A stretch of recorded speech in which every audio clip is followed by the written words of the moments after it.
Hello guys, welcome back to this channel. In today's video, I'm going to show you how you can control or customize motion smoothness on a Samsung Galaxy phone. Okay, let's get started. First thing first, we can open our settings application, and after we have opened our settings application, we can go to the display setting, this one.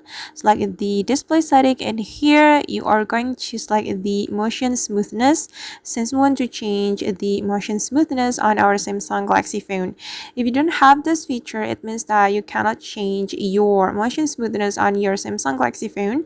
And here I have two options. I can select high or standard, and this is the preview for the high motion smoothness or high refresh rate, and this is for the standard refresh rate, and I'm gonna go with this high one because I want to get the smoother animation and scrolling with this 180 hertz screen refresh rate. And after we're done selecting the motion smoothness, we just need to click on apply. And now, as you can see, that the motion smoothness or the refresh rate on my Samsung Galaxy phone has been changed. Alright guys, and that's how we can control motion smoothness on the Samsung Galaxy phone. I hope this tutorial will be useful for you. Thank you so much for watching, and see you in the next video.